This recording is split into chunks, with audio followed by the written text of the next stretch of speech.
Loh kula itu karena hidup dengan istri saya sama anak saya. Jadi yang ngurus anak saya sendiri. Jarang kula ngurus dalam jarang. Ya, memang saya punya standar pakai kitab-kitab kados hikam. Saya ini merasa hidup di dunia itu sendiri. Sampai tak warai la Allah kalau kotar. Imam yang ngarang hikam itu punya resep supaya kamu seneng terus. Liyakil lama tafrahu bihi, mesti yakil lama tahzanu bihi. Usahakan sedikit sekali apa yang bikin kamu seneng, maka akan sedikit sekali yang bikin kamu susah. Jadi misalnya kulo nih, jadi kiai misalnya cari wong ya kulo kiai wong alim, jelas nak ngalim, nak kiai rapati ya, nak ngalimnya jelas. Tapi nak kiai rapati, nah kan kiai tapi ra ngalim. Nah kulo nak darah wong alim malah muni ya jelas.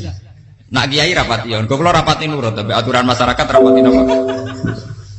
Nah sampean kiai tapi ora napa ngalim. Ya beda. Ndak ini memang bedanya jauh. Ya mungkin lebih kiai sampean gimana? Cara derdek-derdek donga meyakinkan sampean. Tapi cara artine donga piye paham kula. Lha boten iki nyata, sampean rasa tersinggung napa barang-barang napa? Nyata. Nah, kula sering ditakoki kiai-kiai masalah. Resepnya apa jenis? Konjinan ratau susah, dal kita ratau wiridan, ratau muhaisisip. Resepnya ilmu itu gini kata hikam. Ulama yang kayak hikam tuh pernah ngarang kitab tuh saking syukurnya, entah saking angkuhnya, terserah ngomentari. Kamu harus yakin bahwa di sisa hidup Anda itu tidak akan maksiat lagi. Sehingga kalau kamu ditakdir maksiat, anggap saja akhiru maksiatin kudirat alaika. Anggap itu yang terakhir. Siapa yang menganggap mohal bahwa dia tidak akan dosa sampai mati, berarti menganggap Tuhan itu lemah. Karena cara berpikir kita kan bayangkan hidup itu 40 tahun lagi. Misalnya saya sekarang umur 40, bayangkan umur kadang 4 tahun meneh. Sampean misalnya umur selawe, bayangkan selawe tahun meneh. Sehingga menganggap dalam durasi ini selawe tahun kok orang maksiat kan mohal. Apalagi sampai sudah tahu maksiat itu bakat tempah. Ya maksiat ya kelas-kelasan, nak bikin pacaran. Nak wong iso omah yo nakal, nak sing setengah soleh ya berbau proposal ya sesuai kontaknya dhewe-dhewe. Itu kan urusan masing-masing. Ya itu kan urusan masing. Moe wakisabu ala wa ngono ora ana sing roh moe wakisabu ala. Rombongan wali songo, mbok kangen wali songo, mbok golek selisih wawahu napa alam. Sing roh pangeran piyam. Mbok kangen wali, mbok golek selisih margin. Niku pokoke wawahu napa ya itu kan urusan jenengan mbek pangeran, mboten urusan kula. Tapi tetap saya sebagai ulama mengingatkan, niat itu ditoto. Begini, ulama dulu tuh ngitung hidup itu hanya 2 menit 2 detik. Sehingga dia ya gampang saja. Kayak imam, kayak kanjeng Nabi itu, ya Rasulullah kenapa tidak menyediakan makan untuk besok? Loh, saya itu tidak yakin kalau hidup saya sampai besok. Ya sudah begitu cara, ya sudah tenang saja. Kalau sampean kan bayangkan hidup 4 tahun lagi, 5 tahun lagi, sehingga arah mangan ya wedi tenan. Padahal bolak-balik zaman cilik arah mangan tetep wedi. Jadi cara berpikir Nabi itu begitu. Begitu juga cara pikir sahabat, cara pikir ulama-ulama yang waras itu begitu. Loh, saya itu pernah melarat di Jogja zaman pertama merantau. Itu kalau santri saya bilang, Gus kok tidak punya beras ya? Tapi apa yakin nak sesuk urip Pak? Kowe buta mangan sesuk, anak sesuk ijek napa? Urip. Cara berpikir ulama itu begitu. Sehingga melihat maksiat juga gitu. Alhamdulillah aku ijek urip. 1 detik, 2 detik, 2 menit. Sehingga hidup. Dan itu sudah cukup untuk lafadzkan la ilaha illallah. Makanya kata yang ngarang hikam, betapa murahnya Allah. Surga itu hanya bisa dibeli dengan 2 menit. Karena surga itu senilai la ilaha illallah. Miftahul jannah la ilaha illallah. Itu cukup 1 menit. Berarti surga itu regane mau 1 menit. Dan karena dia nganggap hidup itu 1 menit ke depan, la ilaha illallah, ya sudah. Dia ngitungnya hidup itu per menit. Kalau sampean kan enggak, per 10 tahun, per 20 tahun. Sehingga kriminal betul, cara pandang sampean itu kriminal betul. Sehingga bang lo kudu di duwe, kudu di bojo, nak kiai kudu di pengaruh. Lah kalau saya enggak, saya meskipun enggak sehebat itu, tapi mewarisi keilmuan mereka. Jadi misalnya saya jadi ulama itu bayang non di santri musito.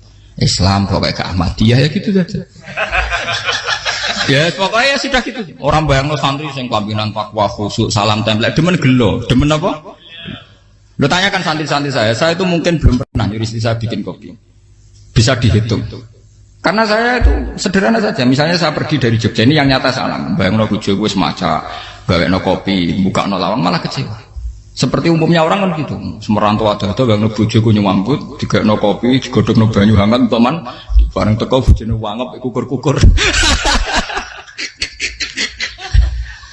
Karena tarifnya dia ideal, maka mudah kecewa kalau itu tidak terjadi. Nak kula mboten, sebayangno kaya Yogya, ibu bojoku cek uta Islam, nak salat 5 bulan ya sudah gitu. Pakai standar-standar yang minimalis. Saya dari rumah bangun sampai ngaji ya, pokoknya melek, terus ya sudah nak sholat demadem nopo, mulanya sudah gitu. Andai kan saya pakai standar maksimal, maka akan mudah kecewa. Rasulullah juga begitu. Rasulullah itu ngadepi Sayyidah Aisyah, itu ya begitu, ngadepi Hasan Husain. Sehingga tidak ada cerita Nabi mudah kecewa, betul. Karena Nabi bayangkan anak istrinya itu ya minimalis sekali, urusan dunia loh maksudnya minimalis sekali. Misalnya Nabi pagi-pagi tanya, ya Aisyah apa ada sarapan? Enggak ya Rasulullah, ya idzan asumu kan itu saya puasa.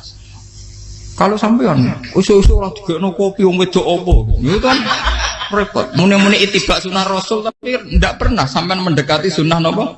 Rasul. Sehingga ya tenang saja Nabi. Saya tuh alhamdulillah bisa niru dalam gitu-gitu tuh bisa. Makanya ini kiai muda paling jauh. Banyak kiai-kiai sepuh itu kalau urusan gitu konsultasi sama saya. Gus resep apa kain? Ini kula resep era dekarep. Juga saya tidak pernah bayangkan apa tanggaku seneng aku atau orang sing ngaji aku kecewa, tidak pernah bayangkan. Sampai itu kan makhluk, tidak penting. Kecewa tidak kecewa itu tidak benar. Saya itu orang alim, ngerti ini warido kamat lubi, ora warido kum. Yang tak gulai ridane pengiran, ridane sing ngaji, ridane konsumen. Itu apa makhluk tidak penting. Itu harus dilatih. Harus apa? Sehingga orang itu kalau biasa sholat, maksudnya biasa ta'alluq bi Allah, mesti la'alla katardo, mesti gampang puas. Karena dia iktifak ngalap cukup be Allah Subhanahu wa ta'ala. Saya sebagai manusia juga sering ditangisi istri. Misalnya saya sering ke Jogja sendirian. Nah ninggalan nopo, ninggalan ibu milih pengiran. Misalnya mati ninggalan, ya paling aku mau ngapain nih suara. Paling uang nangis gue kegiatan. Bukan apa. Ingin saya bahwa konstitusi ulama itu masih iktimat Allah. Kalau kita kan enggak. Cara berpikir kita ngaji itu ideal sing ono podium, sing ngaji kelaminan takwa kabeh, ketunan kaji kabeh, ndiluk kabeh. Kita akan pakai standar-standar yang dengan asumsi kita. Padahal Nabi di zaman sugeng al iman hahuna wa yusiru ila qalbihi sadrihi salah. Iman itu urusan hati. Komitmen sampean be Allah Subhanahu wa taala. Nah ini resepnya. Makanya kata hikam liyakillah mata frohubi, mesti yakinlah mata selibi. Sedikitlah kamu gembira dengan satu hal, nanti akan sedikit kamu yang kecewa. Artinya misalnya kados kula sebagai ulama seneng kula nu kok ijek iman. Ya nggak kayak wong awam. Ya sudah gitu. Jadi misalnya suatu saat kula jatuh, yang ngaji saya gak semeneng dadi kupeding. Wong sing seneng kula bubar kabeh. Kula ora susah, miskola darah bener. Gus saiki jenengan ora sing seneng. Ya tenang saja. Sing ora seneng makhluk ora jelas. Dan status mereka tetap la yadurru wa la yang. Ini harus dilatih. Sehingga Nabi itu ya meskipun beliau itu perang, sahabatnya meninggal, ya tenang saja. Nabi cara berpikir yang meninggal mereka mati syahid, yang masih hidup dianggap berpotensi melakukan kebaikan. Sama tak warai resep-resep dari Rasulullah Shallallahu Alaihi Wasallam. Saya ini sebetulnya memaksa, menjelaskan ini maksa, karena saya inginnya jadi ulama yang kayak umumnya orang, tidak ideal-ideal amat. Tapi kan saya ditekdir ilmunya itu ideal, jadi terpaksa saya jelaskan. Tapi kalau perilaku saya tidak akan ideal. Soalnya ngawur, saake mari Ghafuri pengiran nganggur bolak-balik cerita. Ada seorang wali, karena dia wali itu doa di multazam, ya Allah, saya ini minta satu hal. Karena dia wali maka tidak minta uang, tidak minta jabatan, minta engkau takdir saya tidak pernah maksiat. Itu kan bagus sekali, minta doa ditakdir gak maksiat kan ada. Dari pengiran malah jabe. Fa'ena ada ukufran. Karena tahu maksiat malah sifat ghafurku tak ada kok endi. Gamane pengiran kan sifat ghafurku rak nganggur. Malah tidak ada orang selain Nabi kecuali ditakdir tahu maksiat. Dan sifat ghafuri pengiran efektif. Apa? Lara sampean kan ghafure kok nggo kabeh. Dadi karek sadidul ikop. Karena maksiate sampean sering. Jadi sifat ghafure wis berlaku aktif. Saya karek nunggu sifat sadidul ikop.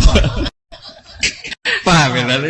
Itu beda dengan wali-wali. Sifat sadidul ikop mau aktif, mereka tidak punya dosa. Malah pangeran bingung gak kok sifat ghafure.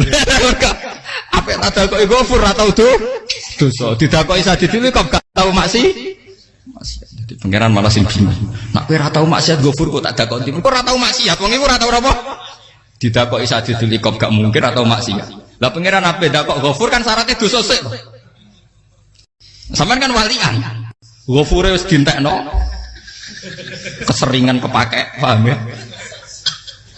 Karek nopo? Karek Sadidil ikom. Ya itu memang standar Tuhan. Semua Quran itu kalau nyeritakan gitu. Nabi ibadi anni anal ghafurur rahim. Kaulaku ceritani aku ghafurur rahim, tapi yo ceritani wa anna adabi wal adabul alim. Jadi Nabi ibadi anni anal ghafurur rahim wa anna adabi wal adabul alim. Kalau Nabi Ibrahim, Nabi Muhammad inna rabbaka lasari'ul iqab. Pangeran cepat nyiksane, tapi wa innahu laghafurur. Jadi dua sifat ini pasti aktif. Dan tentu ulama itu senang sifat ghafur itu ya meskipun aktif, tapi mereka tidak pernah ngambil fasilitas sifat nopo.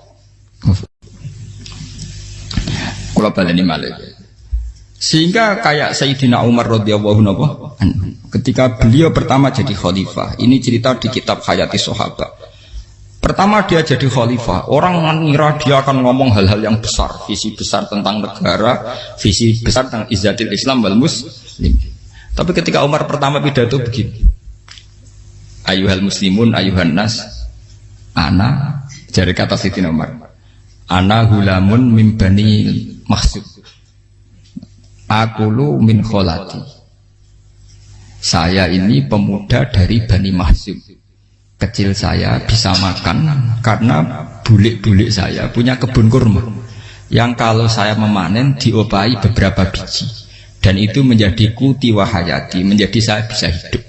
Terus wassalamualaikum warahmatullahi wabarakatuh. Orang itu penasaran semua. Orang jadi khalifah pertama dibenem jadi amirul mukminin, pidatonya ngenang masa kecilnya ra kelar mangan, kelare mangan mergo buruh bulike, paham ya?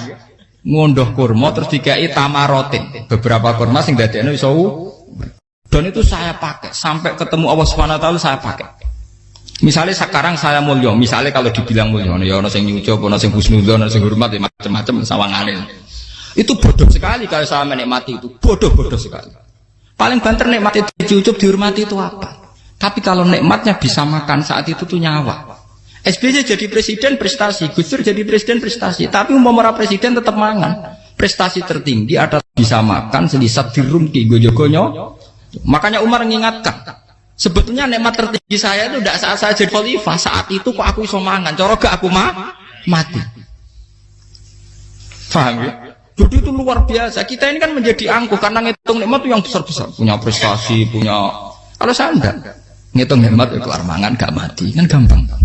Sehingga saya tidak mudah kecewa karena tarifnya minimalis, gak gampang apa? Jadi misalnya kalau kapan-kapan kok berhubung, Gus ini ki Tuhan rasanya jangan ngeten-ngeten. Oh makhluk itu ya gak apa-apa. Kalau di status kiai kan seakan-akan ngomongnya sakral, seakan-akan mandi. Tapi nak tak status, oh makhluk itu ngomong ngono ya sudah kan.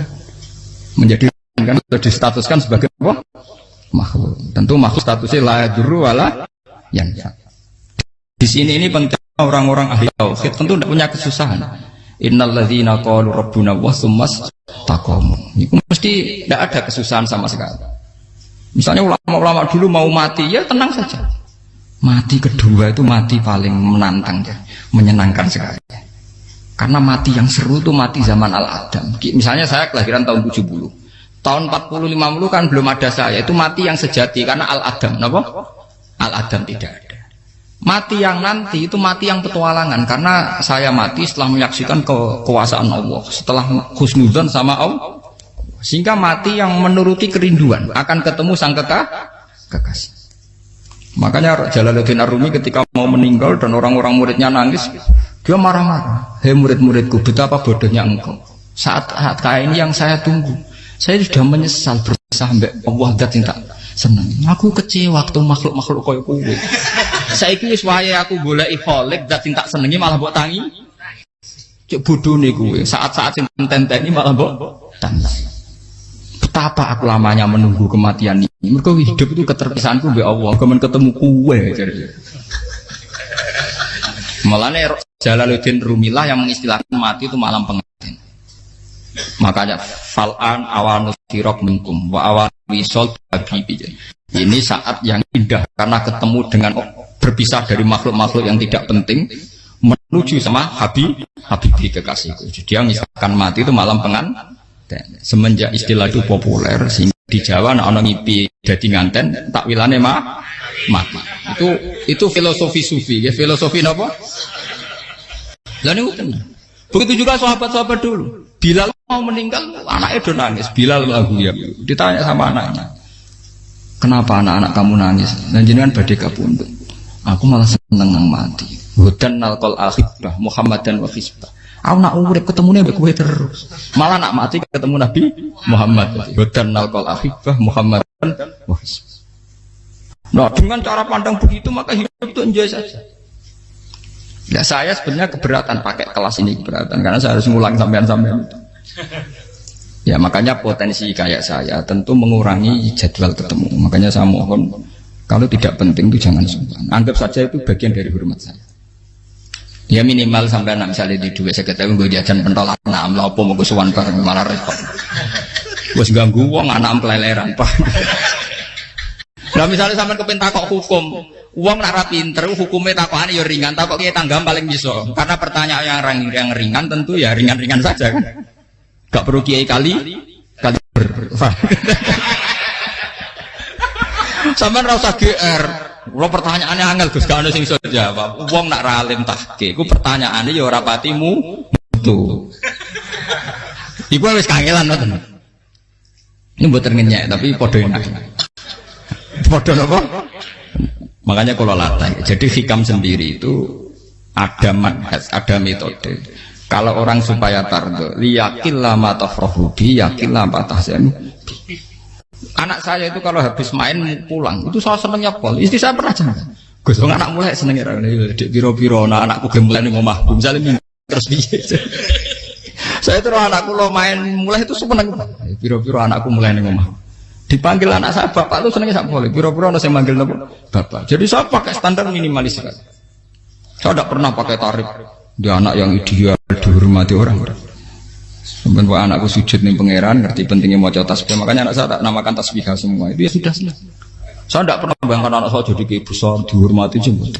Mari gampang kecil. Ya sekolah kan Sayyidina Umar. Saya pemuda dari Bani Makhzum. Yang kecilnya bisa makan karena buruh bulikku. Akal tuh tamarot. Wah itu saya baca tuh nangis betul. Betapa hebatnya Sayyidina Umar. Mengingatkan ulang bahwa nikmat tertinggi itu ya makan karena makan kaitannya ya, orang jadi bupati, enggak jadi bupati tetap makan. Jadi kalau ngantin saya tarifnya minimalis sekali. Nah, kalau orang sudah makan gitu, lah Allah kata mudah sekali. Tapi kalau sampai tarifnya ideal harus di mobil, kudu sangune akeh. Mosok gue mobil gak sanggup akeh. Barang gue sanggup akeh kudu gue penderek. Mosok kere lu juga kok tanpa penderek. Nang penderek maju. Mosok ora kena dikeloli ya, malah repot. Akhirnya gue wong ayu, harus selingkuh dijari sing itu perkara meneh.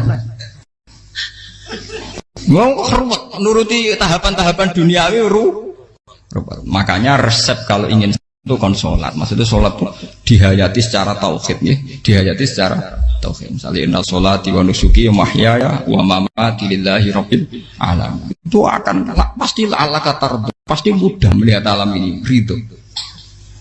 Ini satu sekelumit ya, di resep orang ulama yang saya meniru beberapa di kitab Hayati Sahabat, di kitab Hikam, dan meniru terutama semuanya sanad dari Rasulullah Shallallahu Alaihi Wasallam. Makanya suatu saat Nabi itu kagum. Abdullah bin Mas'ud itu jalan dan dikawal oleh beberapa malaikat. Terus Nabi itu heran. Ya kenapa itu selalu mengawal kamu? Kata Abdullah bin Mas'ud, ya Rasulullah, inilah akhtu khutwatan illa wa azunnu alla akhtu wa ukhra wa ma aqaltu luqmatan illa wa azunnu alla alqamu ukhra. Saya itu tidak pernah melangkah kecuali saya tidak pernah yakin apa betul saya bisa melangkah lagi. Jadi perlangkahnya itu dia iktimat Allah. Dan saya tidak pernah mengunyah satu kunyahan kecuali saya tidak yakin apa betul saya bisa mengunyah lagi. Setiap kunyahnya tetap semuanya ada bismillah. Semua itu atas nama pertolongan atas kata Rasulullah. Orang kakak andaikan saya ada nabi terakhir itu jadi nabi. Jadi kemana? Makanya dulu Nabi itu sering ngendikan, adekan orang-orang kayak gitu itu ada nubuah, tentu mereka punya derajat napa? Nubuah. Jadi tidak jadi Nabi tapi punya derajat napa? Nubuah. Lah orang yang cara berpikir gitu tentu tidak khawatir apa yang hilang dari dirinya karena dia berkontrak dengan Tuhan hanya per menit per detik. Jika mempunyai resep al-mu'min yusiru sana Allah ayakuna li nafsi dzakiron. Seorang mukmin yang sejati tentu kontraknya dengan Allah Subhanahu wa taala dan dia tidak pernah ingat dirinya sendiri. Kayak sampean pas umat tapiil, Allahu akbar, Allah maha besar, subhanak. Selalu ana wong ngrasani termasuk lali utange barang iku. Tapi yang jelas kan menjadi enjoy dengan dirinya sendiri. Paham ya? Menjadi enjoy dengan dirinya karena dia tidak sering punya kontrak dengan makhluk. Nah ini maksudnya Allah kalau janganlah Allah kata kamu pandang apa nak sholat terus kabul kajar apa nak sholat terus untuk duit ya bar karena cara pikir iso aja nak duit ya. Dan ini resep ya, dan resep ini dari ulama-ulama yang istinad ila Rasulillah sallallahu alaihi wasallam. Karena kalau Nabi itu memang cara pandang. Aisyah itu pernah ditanya, ya Aisyah, saya ini ingin makan, apa daging yang dari sahabat ini masih? Wah ya Rasulullah sudah habis karena tak kasihkan tetangga. Itu Nabi tidak marah-marah, malah bilang, kamu benar Aisyah. Biru yang kamu kasihkan tuh yang masih. Karena daging dipangan dewe kadang nuruti nafsu. Nak dikekno wong sedekah nuruti perintah pengen. Jare Kanjeng Nabi, beneran Aisyah. Daging ngijek. Mung klono tiyang kok malah ijek. Sing mbok sedekah malah sing ijek. Cara berpikir Nabi itu begitu. Tapi tahu-tahu disederhanakan sunnah Nabi ya serbanan. Lah itu kan ya memang itu bagian dari sunnah Nabi, tapi sunnah seharga 10.000. Paham ya? Ya monggo mawon sampean sunnah Nabi serbanan gitu, tapi itu sunnah yang bisa dibeli dengan murah. Hakikatnya sunnah Nabi itu rata-rata bentuknya perilaku, napa? Sampean delok dawuh Aisyah tengene tibak berjanji, kana khuluquhul Qur'an wa shimatuhul ghufran yansahu lil insan wa yafsahu fil ihsan wa ya'fu 'anil dzambi idza kana fi haqqihi wa sababi. Kana khuluquhul Qur'an, Nabi ku akhlak dasare wis kaya Quran plek. Urusane akhlak. Wasimatuhul ghufron, ciri utama sifatnya Nabi gampang nyepuro. Yansahu lil insan, dan Nabi punya niat baik pada seluruh manusia. Wa yafsahu fil ihsan, sering melakukan ihsan. Lah nek sunah Nabi ngoten kan luwih sering kula Quran ya wis hafal mulang. Wasimatuhul ghufron kula gampang nyepuro, sampeyan ngaji angop ya ora tau tamu. Yansahu lil insan, kula bedina nasihat tiyang mulang. Wayah sahufil ihsan tak gawe gampang. Kula mulai ora tau. Itu sakmene kudu podium kudu wong dilo ya ora. Pokoke akhir kiamat dia ya madhep mulon ya sudah. Loh itu kan dawuh Aisyah ketika ditanya kaifa kana khuluqu Rasulillah. Dan itu semua dijawab oleh ahwal, oleh sebuah perilaku. Ndak ada Aisyah jawab nganggo atribut. Oh Nabi itu jubahan serbanan, tidak ada itu. Memang sunnah ya, satu itu sunnah kan jangan salah paham ya. Tapi itu sunnah yang tidak dijawab oleh Aisyah. Sunnah yang sampean jawab sendiri, paham? Aisyah yang istrinya Rasulullah ketika ditanya kaifa kana khuluqu Rasulillah, beliau jawab kana khuluquhul Qur'an wa simatuhul ghufran yansahu lil insan wa yafsahu fil ihsan. Semuanya akhwal wa ya'fu 'anil dzambi idza kana fi haqqihi wa sababi wa idza dia haqqu wa lam yakun li ahadi marra'ahu badihatan haba wa idza ta'ahul miskinu ajaba yaqulul haqqa walau kana murra wa la yutmiru lil muslimin hisau wala. Semuanya itu akhwal, satu perilaku sosial. Saya mengakui kalau serbanan sunat. Ya saya ngakui. Tapi sunnah wis karena saya mewakili yang akhwal tadi yang apa? Lah mungkin untuk sampeyan monggo kalau untuk ngisi sunnah. Tapi mbok ya adil itu. Ini bukan kritik mboten nggih. Yang meyakini serban sunat kan sudah banyak dan itu bagus. Tapi cobalah juga meyakini ahwalu Rasulillah. Makanya man sanna sunnatan itu rata-rata ulama maknani siapa yang ikut sunnahnya Nabi. Rata-rata ulama nafsir ahwalu Rasulillah wa af'alu, perilaku sosial Rasulullah. Makanya terusannya wa idza ja'ahul miskinu ajabah. Kalau dipanggil orang miskin ya datang. Ya maksudnya ada harus orang miskin manggil pas resepsi kawin boten. Misalnya ana wong melarat kuwi di sepeda motor, wong melarat iki yo ngeteroni puskesmas ya mbok terno. Wong melarat loro yo nukono misale apa minyak kayu putih mbok tekani. Ora kok ngerti-ngerti mbok musan walimatul urus sing wajib piye. Payah. Lho lan padahal miskin aja pe ora ana hadise urusan walimatul urus mboten. Kalau orang miskin manggil ya. Dalam riwayat hadis ya Nabi sering dipanggil orang miskin. Ya Rasulullah, mbok datang ke rumahku, ada apa? Terus ya Nabi, saya tuh ingin rumahku sing elek jenengan nate salat teng mriku. Ya Nabi datang ya salat aja ya ora jaman. Fi ayyi makanin aradta an usolliya fi. Kamu di tempat mana kamu seneng salat teng mriki ya Rasulullah. Ya Nabi salat. Sing ngundang ya waras pisan. Kenangan mek Nabi kok mae dienggo salat Nabi. Ampean tau tanggung kiai kon salat. Kon mromosekno anakmu iku paham. Dia itu nggak nunggu kersane ketampi PNS. Padahal kiai ini dia anak era PNS. Kalau dulu kan sahabat ngundang Nabi itu ya gitu. Ya Rasulullah, saya itu ingin sekali engkau sholat di rumahku. Fatakhidahu musollan. Kemudian tempat yang pernah engkau sholati mau tak pakai musola pribadi. Makanya masjid kiblat itu rumahnya sahabat. Karena dulu Nabi pernah sholat di satu tempat. Adalah ono perintah tahlilul kiblat itu di rumahnya sahabat. Sahabat dulu itu kalau ngaturi Nabi itu kenanya ingin Nabi pernah sholat di situ. Nah, ilmu ngeten ini mentek. Ya untungnya ten kula, dadi ono sing eling-eling, Bang. Nah, sampean kudu syukur ya. Artinya syukur ya. Orang kayak saya itu ndak usah sampean dikte-dikte ngikuti hukum adat. Kalau ngoten sampean gelo mergo kula ora iso teko, kula ya gelo perkarane ulama kok mbok atur. Makanya saya sering guyon cerita, saya itu kalau di pasar Pandangan dulu tuh anyaran boyong sering di pasar, ditanya sama Gus wong alim kok di pasar, piye? Aneh tuh, ya aneh tuh, aneh piye? Bodohnya wong alim. Kadang masyarakat tuh tidak sadar keanehan dirinya sendiri. Mereka enak saja merasa kalau orang alim ke pasar itu aneh. Mereka tidak sadar orang bodohnya wong alim ya aneh. Enak saja mereka mikir sepi. Faham ini supaya sampean Allah kan opotar. Makanya untuk Rasulullah, Nabi itu sering ngendikan ana tamu hormati. Tapi etika mertamu di Rasulullah itu walakin idza du'aitum. Mertamu Nabi itu nunggu ditimbali. Walakin idza du'itum du'iya mabni majhul. Ketika kamu ditimbali fat. Jadi ya ayyuhalladzina amanu la tadkhulu buyutan nabiyyi illa ayyudzana lakum. Jadi untuk sowan Nabi itu nunggu dipang. Meskipun sahabat tuh rindu Nabi, tidak berani sowan ke dalamnya Nabi. Kalau ingin ketemu Nabi di bareng pas sholat jamaah, karena Nabi pasti keluar di mas. Andai kan Nabi nerima tamu di rumah, ya rasido dadi Nabi. Aman nampa tamu.